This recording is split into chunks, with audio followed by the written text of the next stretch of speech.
ಚಂದ್ರಯಾನ 4ಕ್ಕೆ ಈಗ ಇಸ್ರೋ ಸಜ್ಜಾಗಿರುವಂಥದ್ದು. ಈಗ ಅಧಿಕೃತವಾಗಿ ಮಾಹಿತಿಯನ್ನು ಕೊಟ್ಟಿರುವಂಥದ್ದು.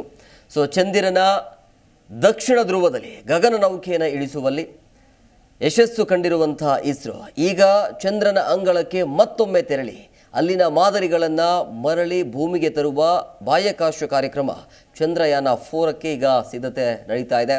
ಈ ಬಾಹ್ಯಾಕಾಶ ಕಾರ್ಯಕ್ರಮದ ಭಾಗವಾಗಿ ಅಂತರಿಕ್ಷದಲ್ಲಿ ಗಗನನೌಕೆಗಳು ಪರಸ್ಪರ ಸಂಧಿಸುವ ಪ್ರಯೋಗದ ಪ್ರಾತ್ಯಕ್ಷಿಕೆಯನ್ನು ವರ್ಷಾಂತಕ್ಕೆ ನಡೆಸುವ ಉದ್ದೇಶಿಸಲಾಗಿದೆ ಅಂತ ಇಸ್ರೋ ಅಧ್ಯಕ್ಷ ಎಸ್ ಸೋಮನಾಥನ್ ಹೇಳಿದ್ದಾರೆ. ಸ್ಪೇಡೆಕ್ಸ್ ಅಂದರೆ ಸ್ಪೇಸ್ ಡಾಕಿಂಗ್ ಎಕ್ಸ್ಪಿರಿಮೆಂಟ್ ಹೆಸರಿನ ಈ ಕಾರ್ಯಕ್ರಮವನ್ನು ನವೆಂಬರ್-ಡಿಸೆಂಬರ್ ವೇಳೆಗೆ ಕಾರ್ಯಗತಗೊಳಿಸಲು ಉದ್ದೇಶಿಸಲಾಗಿದೆ. 2027ರ ವೇಳೆಗೆ ಚಂದ್ರಯಾನ 4 ಗಗನನೌಕೆಯನ್ನು ಉಡ್ಡಯನ ಮಾಡುವುದಕ್ಕೆ ಪೂರ್ವಭಾವಿಯಾಗಿ ಈ ಯೋಜನೆಯನ್ನು ಕೈಗೊಳ್ಳಲಾಗುವುದು ಅಂತ ಹೇಳಿದ್ದಾರೆ. ಇನ್ನು 47ಕ್ಕೆ ಅಂದರೆ 2047ಕ್ಕೆ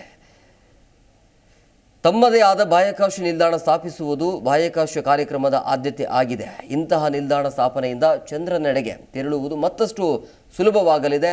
ಶುಕ್ರ ಮತ್ತು ಮಂಗಳ ಗ್ರಹಗಳತ್ತ ಗಗನನೌಕೆಯನ್ನು ಕಳುಹಿಸುವುದು ಈಗಿನ ಆದ್ಯತೆಯಲ್ಲ ಅಂತ ಹೇಳಿದ್ದಾರೆ. ಚಂದ್ರಯಾನ 4ಕ್ಕೆ ಅಗತ್ಯವಿರುವಂತಹ ಬಹು ಉಡ್ಡಯನಕ್ಕೆ ಸಿದ್ಧತೆ ಮಾಡಿಕೊಳ್ಳಲಾಗ್ತಾ ಇದೆ. ಈ ಯೋಜನೆಯನ್ನು 5 ಹಂತಗಳಲ್ಲಿ ಕಾರ್ಯಗತಗೊಳಿಸಲಾಗತ್ತೆ. ಚಂದ್ರನಂಗಳದಲ್ಲಿ ಗಗನನೌಕೆಯ ಸಾಫ್ಟ್ ಲ್ಯಾಂಡಿಂಗ್, ಅಲ್ಲಿನ ಮಾದರಿಗಳ ಸಂಗ್ರಹ, ಅವುಗಳನ್ನು ಚಂದ್ರನ ಕಕ್ಷೆಗೆ ತರುವುದು, ಇನ್ನು ಭೂಮಿಯತ್ತ ಗಗನನೌಕೆಯ ಪಯಣ ನಂತರ ಸುರಕ್ಷಿತವಾಗಿ ಲ್ಯಾಂಡಿಂಗ್ ಆಗುವುದು, ಈ 5 ಹಂತಗಳು ಇವೆ.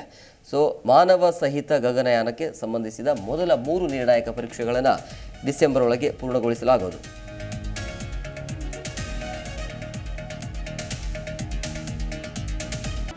ಜಿ ಕನ್ನಡ ನ್ಯೂಸ್ ಈಗ ನಿಮ್ಮ ಮನೆಯಲ್ಲೇ ನೋಡಿ. ಎಲ್ಲ ಕೇಬಲ್ಗಳಲ್ಲಿ ಈಗ ಲಭ್ಯ.